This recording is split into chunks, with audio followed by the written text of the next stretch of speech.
Welcome back to Archean, episode 17 of Series 1 playthrough. And as we see, the sun is coming up now, so that's good news. Did you know if you double click on a hard drive, you can label it? I just discovered that very recently. I was just thinking of putting a suggestion. It'd be nice if you could actually name these hard drives.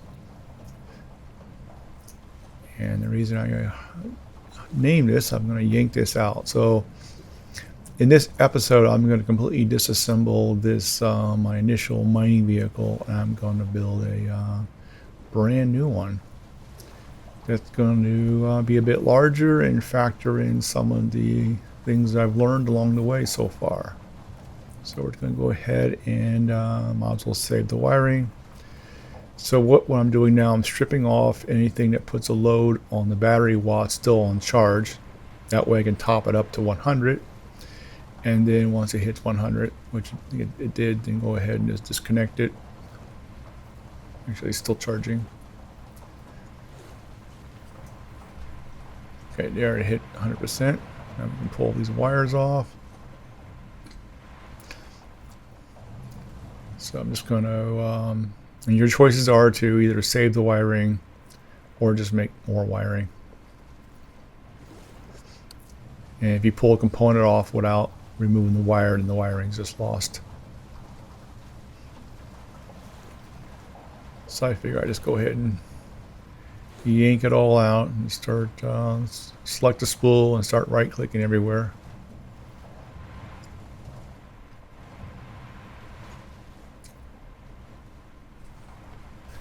Let's go ahead and speed up the deconstruction here and get into the building part.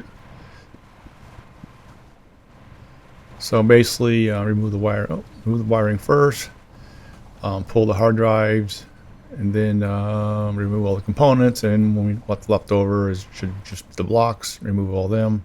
Oh, that's a toggle, not a block. And we need some more composites. And I'm going to jump in here for a little bit. All right, so the chassis is going to be on a 3x5, all on composite.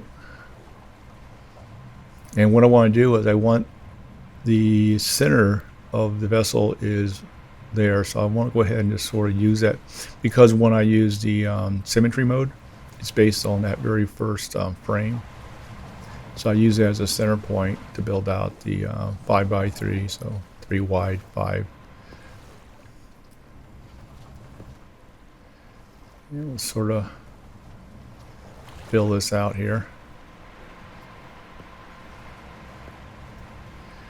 So this version will be amphibious, so I'll use it for both ground and on the water surface. It was not designed to go underwater at all. It'll be way too buoyant for that. And I need some more composite to finish that up. That's the center of gravity. That's different than the X symmetry. Obviously, the center of gravity is forward because I don't have all the composite sheets on the bottom, on the back. I thought about initially going like 5x7, or I think that would have been way too big. Good size vehicle here.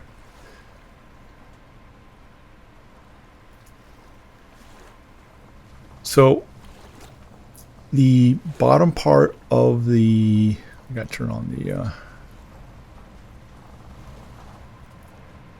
so your maximum width is 4, so I can't go all the way across with 4. Now I could reduce the overall width of the vehicle to resolve that. And I think I realized at some point I should have that on. You can't have multiple symmetries on concurrently, unfortunately. There's time, like right now, it'd be great if I could do both X and Z at the same time. But unfortunately, you can't. And this is just shy of 3 meters because of the front there. I'm just making sure it's on the boundary. This will be 3 meters.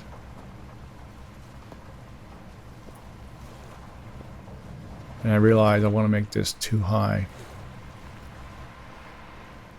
Now imagine I have this 3x5 base. And I make 2 half meter high, which is 2 blocks, walls all the way around it. And then I put another 3x5 base on top of that. So now I have this space which is now completely sealed. And if I put a volume sensor in there, I can basically use that to identify this is a contained volume. And that means when I go into the water, this is effectively, water will not enter this space, and it will keep the vehicle buoyant. It would take a lot. It's a lot of buoyancy in here. I assume it takes a lot to bring it down. I'll put the now, and also the other advantage is I'll be able to run a lot of the wiring and stuff inside this area. And yes, I could use X to put it in the wall or use the drone to go inside also. But I think this is a little easier now. I'm going to get this thing anchored while I work on it. That way when I add wheels on it, it doesn't start popping up and stuff. Now the other way of doing this, which might have been better, is you put the initial frame down, put a base on it, anchor it. And then this platform would have been up higher off the ground. So basically you have the whole thing built in the air initially. And that allows you to get underneath it and do work like that. And that's how I built like the my submarine or my my vehicle in the cargo challenge. I built it up in high in the air and then anchored it down, then built it, and then removed the anchor at the end. And make sure you disable the anchor before you remove the anchor. But this way we're going to build the same way as we did before. We're going to go ahead and lock it, anchor to the ground, then we'll put the wheels on. Now I'm putting the wheels a little higher. I want the center of gravity a little lower than last time. So I'm going to put them up 1/4 meter higher than last time. Last time I put them right at the bottom of the vehicle. There's there's enough clearance. This is not a mountain climber, so. And because we're anchored, we don't pop up. So the minute we take that anchor off, this whole thing will just pop in the air. And I don't want to do that until I have they're wired and they have brakes enabled, so it doesn't pop up and roll into the water.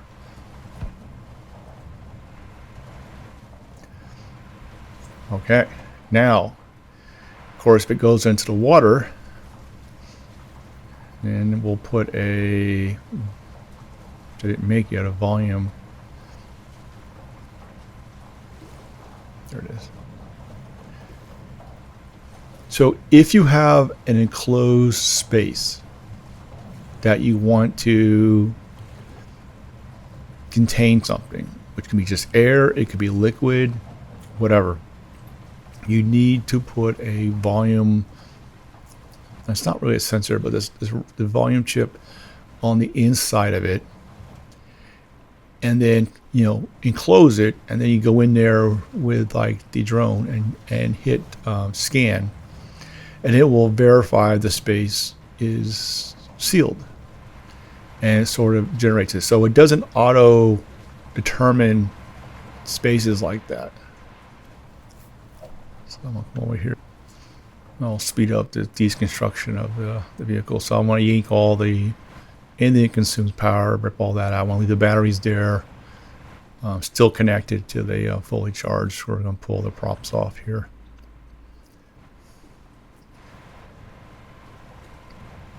So anyway, back to the new vehicle I'm building. So once I have that area sealed off and I put a volume chip in there and I tell it to scan, assuming I correctly sealed it up, it will come back and mark that space as airtight. which means if I go into the water, it won't flood. It'll maintain the, I guess, the atmosphere that's in it, and which provide buoyancy. Now you can put a pump in there, or put a port in there and pump water into it to make the vehicle heavier. So if I wanted to make this into a sort of a submersible, I could always pump water into this space and to bring it down. You could also have chambers. I could also like divide this into 4 parts or 8 parts, and each one has its own pump to pump water in and out of it.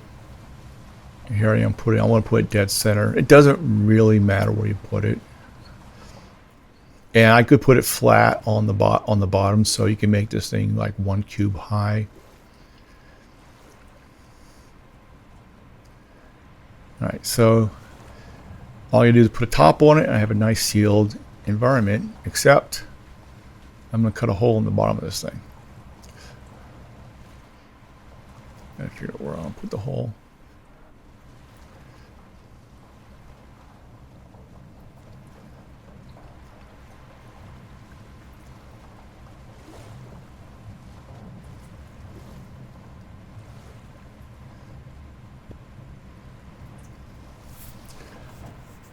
All right, so you may be wondering why I just put a hole in the bottom of my airtight environment.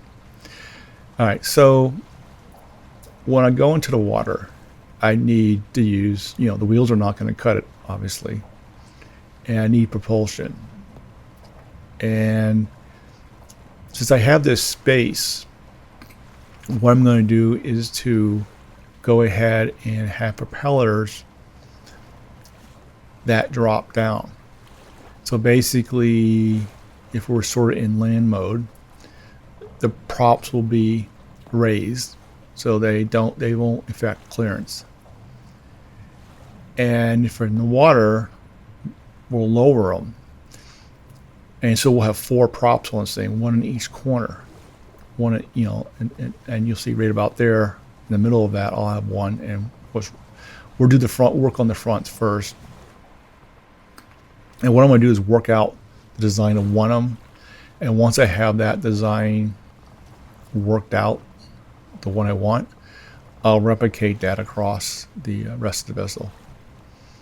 Obviously, the one on the right is being set up as far as the block's concerned, but I won't actually put the components on that side.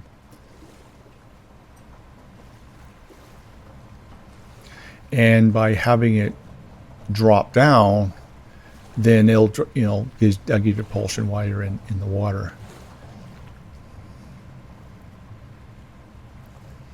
And then it could be even more interesting that I can go ahead and put I believe it'd be a density sensor. Right now I'm just kind of playing around with fitting. This is obviously not going to move if I have it like that.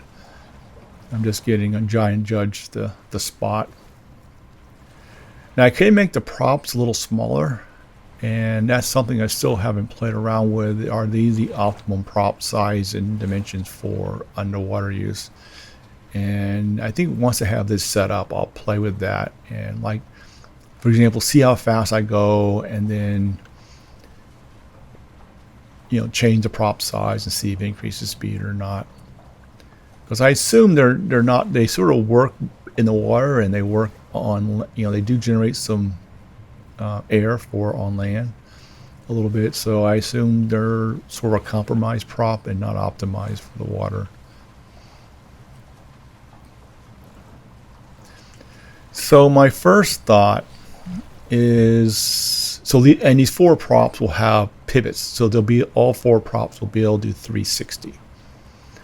And so this will give me forward, backward, left, right, and by changing the thrust on different ones, you can spin it around and things like that. And that should make maneuvering real easy with full directional propellers. It's more just working out the controls and the logic and all that. So my first thought is I would use a linear track, and I would just lower it down on a linear track. And this is sort of like prototyping what that would look like, and then put a pivot on that, and then so basically you have a linear track connected to a pivot connected to the prop. And so the linear track would lower it down into the water, and then once in the water, the pivot would, rotate it 360 for directional control. And of course, I would have the ability to muck with the propeller, thrust, pitch settings to do, whatever. And since it's easier to be in the water, that should give it, unlike the last craft with in the last episode coming back, because of the way the vessel was high in the water, the props were basically in the air, not really in the water much. Let's go underwater. Then they kicked in. So this should give me a much better pull. Now this is a larger vessel, so that's going to hurt performance a little bit. But it's not sort of compromised vehicle. It's because of the size. It's not really meant to be, a high-speed land vehicle or a high-speed water vehicle. Now, one thing you cannot do, you can use X to center components,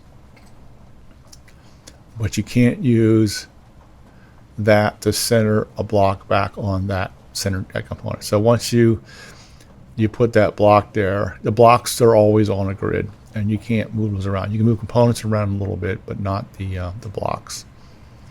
So here I'm sort of playing around with how this is going to go, how I'm going to stick this on the pivot, and I need to put it.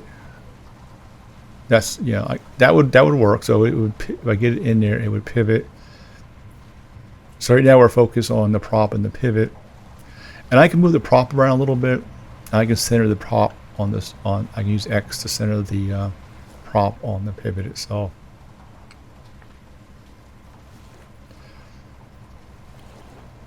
And I can mount it on the back. I can mount it on underneath it like this is one way to do it, or the other way to do it is mount it on the side. And I think, okay, that gives us, it's inverted, but we can obviously rotate it around. This changes around. So this part right here, I'm just kind of playing around with this. This is the okay, so this is a real messing around. I'll change the bottom stuff. Once I figure out how this thing fits, I can open up the bottom a little bit more. And the one thing I do not want to do is I do not want to have components push through blocks. It's like, for example, I could have a solid base on this vessel, and I could use a linear track, and I can move this straight to the bottom of the vehicle, and that would work just fine. But I'm going to avoid that, and as much as possible, it may be, minor little edge, dragging across. Hopefully not. But the goal is to not leverage that, and that way, if some point in the future that changes, and so you can't do that with better physics, then of course this won't get broken due to that. So what I'm doing here, I'm sort of like playing around with and contain it. So because we're going to have a hole in the bottom of the vessel now, what I need to do is put a box around this prop assembly, and so that way this main section, this lower section of the vehicle, can still become airtight. So we'll just box this in, and we still have an airtight spot with these boxes in them. The boxes hold these propellers that can go down, and once they go down, they can rotate. So the problem with the linear track is to really get it moving, it's going to be pretty high up here. And see how far it's sticking up. And I'm going, well, that's going to look kind of weird on the top of the vessel, having these things stick up. And I don't mind a small bump that probably even make it look nice, but this is getting a little too much. But we'll plan to play around and see how that works out.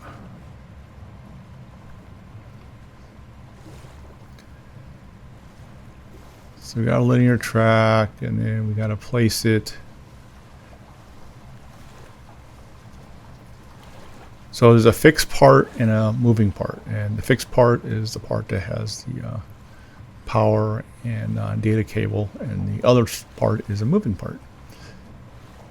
And you have to run the track. So the part that's fixed, you extend that to create a track.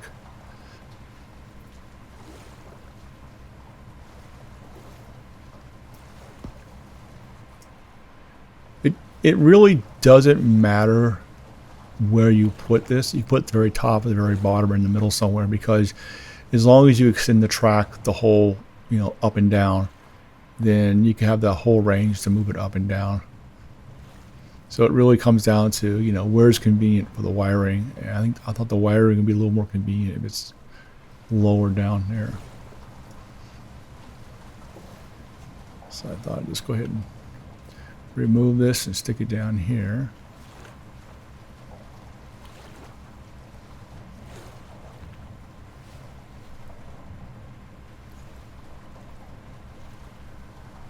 Here I am thinking about, this is what I want to do now or not. So this part, doing this kind of stuff, this takes, at least for me, takes forever. Kind of like, especially if you haven't done it, kind of plan out and mucking around. And do I put it there, put it there? I thought, it's a little too close. I need a little more distance, so I'll move it back a little bit. And we'll put it, I'm gonna rotate it. Oh, not that way.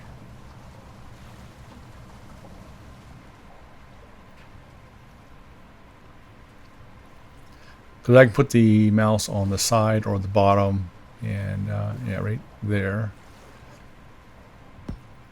I couldn't rotate it when it was down lower. I had to move it up, rotate it, and then place it. So there's the track. Okay, so now we can go all the way up.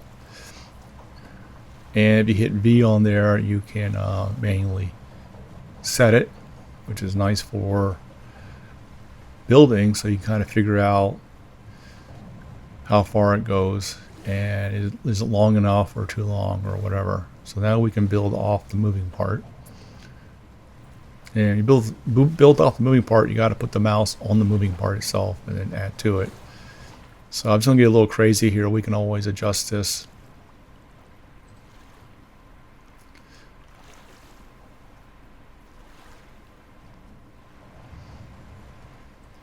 See how this is going to feel. That's going to look like. Now I can always adjust the hole in the bottom. If I get in a spot I like, I can just cut, remove those pieces and just do that. It's just a guide that's sort of like for planning purposes here.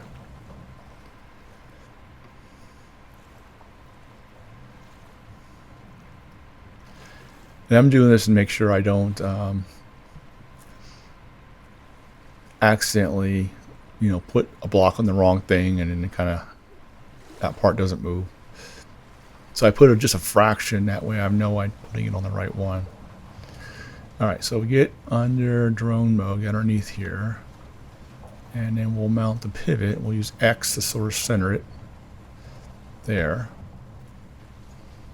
And we just have to put the prop on there, which we did already, right there. Oh, no.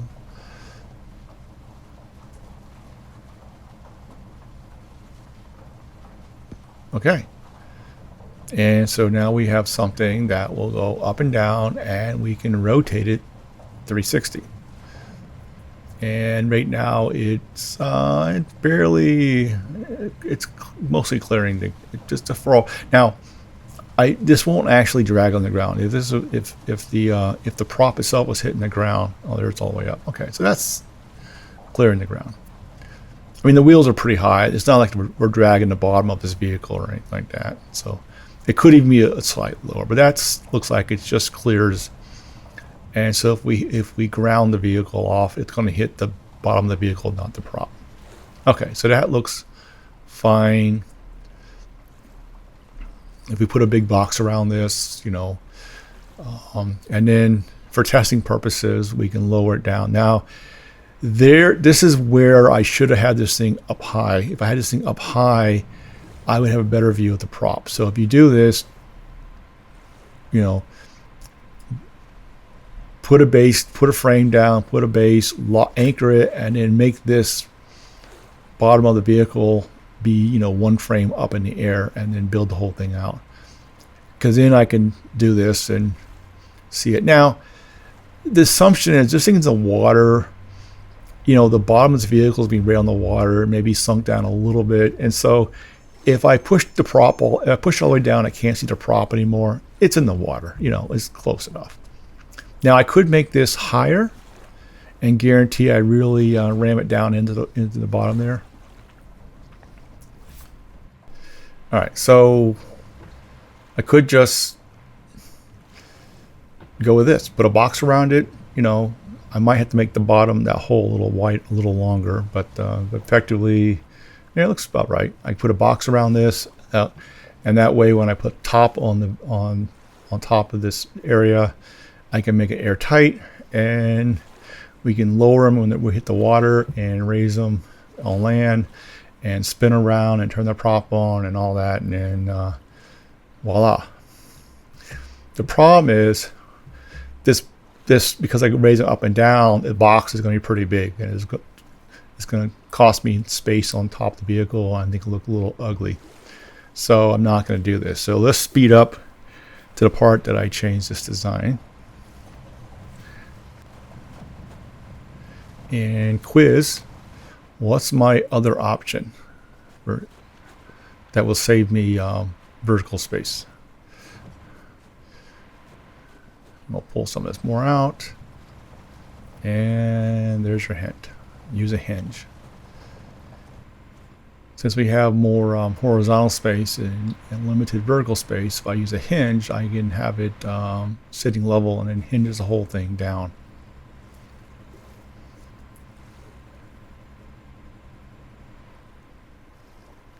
Now the hinge is only 180, so you have to be careful when you place it. It's not 360 like a pivot. And so if I want to pivot it all the way down, like that won't work, because that won't pivot underneath the vehicle. So I have to rotate that. So I need a helper block so I can mount it on the helper block so I can face it the right way. Basically, I'm sort of hinging it like an aileron would be hinged on a wing.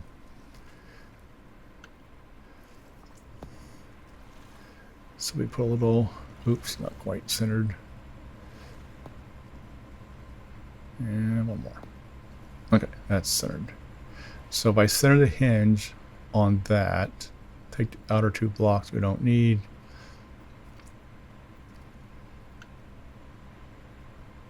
Now, you don't have to center the hinge. I mean, probably should go back and move it over. I don't have to go through this extra exercise of centering it. That's,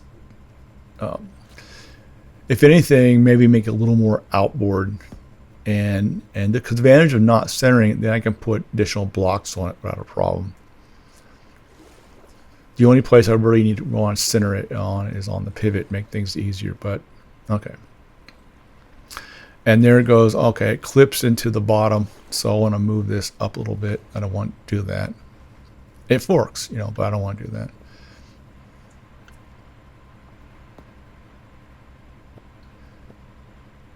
So I think in the next episode, I might change this a little bit to not center. I have to look at how it affects the prop, because have everything centered probably makes it the space even. So that might be an advantage of it, because I'm centering the prop on the pivot. So I might just leave it. I don't think it really matters, so maybe I'll just leave it the way it is. All right, so now you can use the X key for a component on top of another component. All right. So now we can swing this down, and then we can pivot. All right. And yes, this is mounted incorrectly, and it will pivot, except it will not be able to move the vehicle forward and backwards once pivoted, but I will correct this. Okay, pivots down. You don't see a prop, obviously, because of the way it's orientated. And we have, but the key is we can lower it all the way down now because the way the hinge is set up. We can move it up down a little bit, and at some point I go, yeah, that's not facing the right way.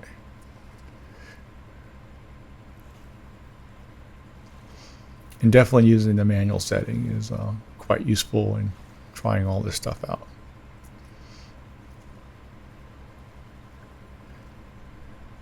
And obviously I'll need to put bridges in here, hook all this wire up.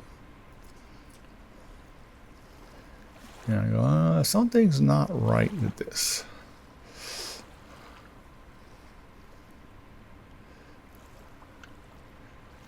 I haven't quite figured it out yet.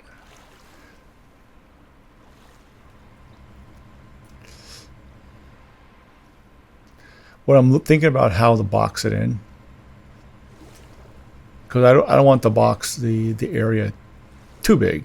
So like part of this I can enclose, and so I want to enclose it, but not enclose it enough that it would clip through when it's raising and lowering.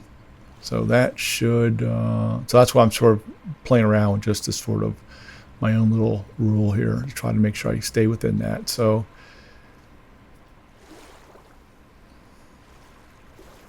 yeah, it's probably a little touching there. I could change that a little bit, give a little more clearance on the edge of the prop is there. So then I box it up a little bit. So we'll play around with boxing it just to see how that looks.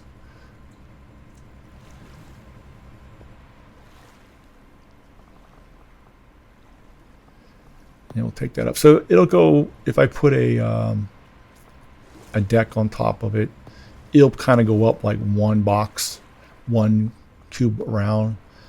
And if I put some angled, when I finish it up, use angled cubes on the edge, that probably will make it look kind of interesting. So you see, I'm just trying to get a visual concept of what it's going to look like when I box it in.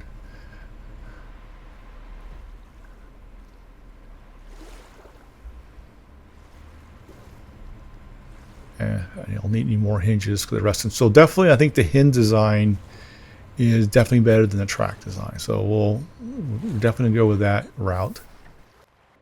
Okay, we need some more composites. Sort of box this in. We'll steel piece back there while we're building more.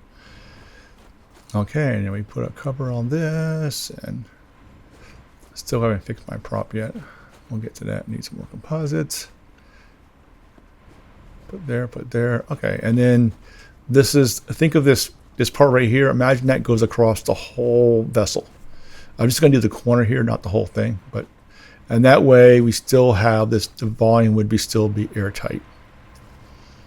And of course, I can put some angle pieces on there or something, make it look kind of interesting. All right, so that's not so bad. It probably adds some character to the vehicle. So I'm just going to yank all these back off again.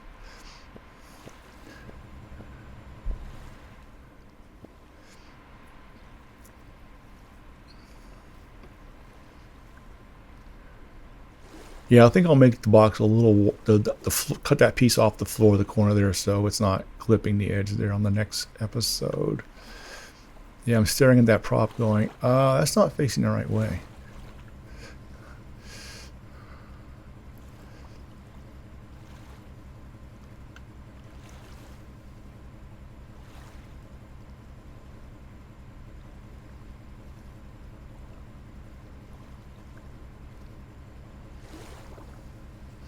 I'm pretty sure I'll make the prop a little smaller. That will make it just work out even better. All right, so now it's facing the right way,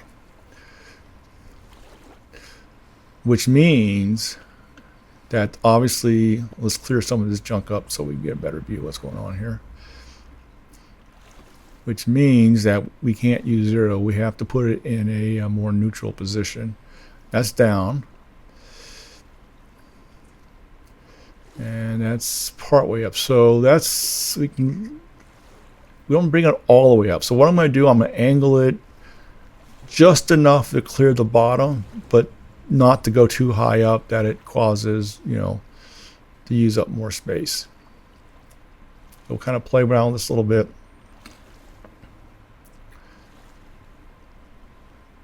Now, it doesn't wait until you finish typing the number. As you type the numbers, it will apply the values.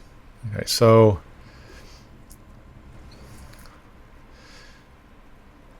that's just barely clipping the ground.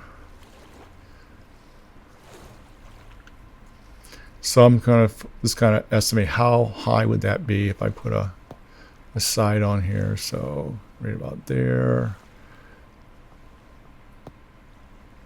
Okay, so we just lower this a fraction. I don't mind if it drags like, 10 centimeters underneath the vehicle, because the vehicle will be, pretty much higher off the ground with those big wheels. So, okay, we're slowly lowering. Okay, so negative 0.18. Looks like it's hitting the ground a little bit, but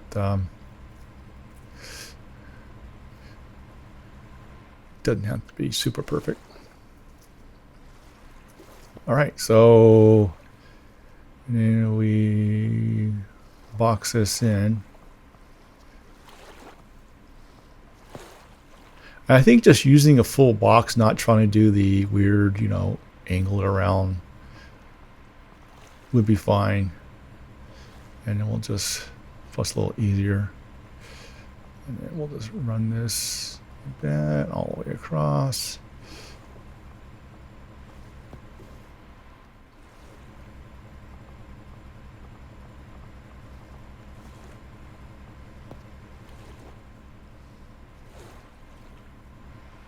Oops, wrong size.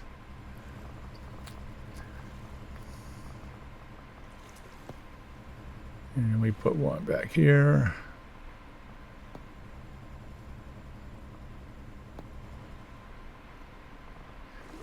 Now I could build that back piece as one piece and then mount the hinge to it. All right, so then we got that, and we put this in it, and then we fill up the base of, and then we put a floor on here, and yeah, that.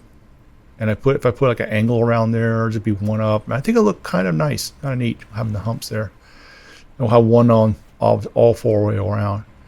Now I could make the whole the whole bottom area of the vehicle one higher and smooth it off totally, but I'll add the hump just for character. All right, so it looks like we have something to go with here.